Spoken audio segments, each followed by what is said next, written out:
যে থাকার সে এমনিতেই থাকবে, এটা একদম ভুল ধারণা।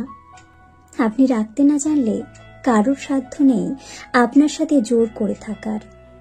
তখন মুখ ফিরিয়ে আসতে হয়।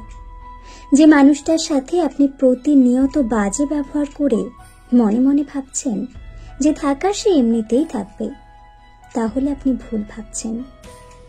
কারণ রাখতে না জানলে জোর করেও থাকা যায় না। আপনার তীব্র বাজে ব্যবহার মানুষটাকে বদলে যেতে বাধ্য করবে। গাছের যত্ন না নিলে যেমন গাছ মরে যায়, তেমনি ভাবে সম্পর্কেরও যত্ন নিতে হয়, নয়তো কোনো সম্পর্কই বেশি দূরে আগাতে পারে না। আপনি যে মানুষটার সাথে বাজে ব্যবহার করছেন, তেমনই ব্যবহার আপনার সাথে করা হলে যদি আপনি থাকতে না পারেন, তাহলে এই মানুষটা থেকে যাবে সে আশা বাদ দিন। প্রতিটা মানুষের কম বেশি আত্মসম্মান বোধ আছে। কেউ তার নিজের আত্মসম্মান বিসর্জন দিয়ে আপনার সাথে থাকতে চাইবে না।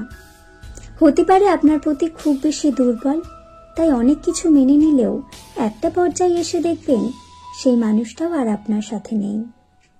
যে থাকার সে এমনিতেই থাকবে, এই মন মানসিকতা বাদ দিয়ে মানুষকে কিভাবে আগলে রাখতে হয় সেই মন মানসিকতা তৈরি করুন। একজন গেলে আর একজন আসবে ঠিকই, কিন্তু এই মানুষটা তো আর আসবে না যাকে আপনি হারিয়ে ফেলেছেন।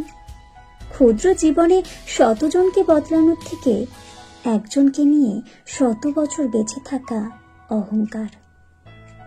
ধরে রাখুন সেই মানুষটাকে যে থাকতে চায়, ছেড়ে আসুন সেই মানুষটাকে যে আপনাকে রাখতে চায় না।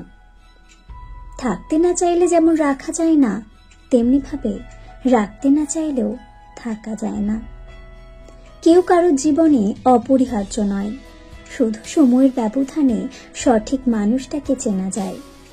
তাই যে মানুষটা থাকতে চায় কিংবা রাখতে চায়, তাকে মূল্য দিতে শিখুন, তাকে গুরুত্ব দিন। অবহেলা করে কাউকে কখনো ছোট করবেন না। আর যদি প্রতিদিনই অবহেলা করেন কিংবা ছোট করে যান, তাহলে দেখবেন একটা সময় সবকিছুই আপনার আছে, শুধুমাত্র সেই মানুষটাই আর আপনার নেই, হারিয়ে গিয়েছে।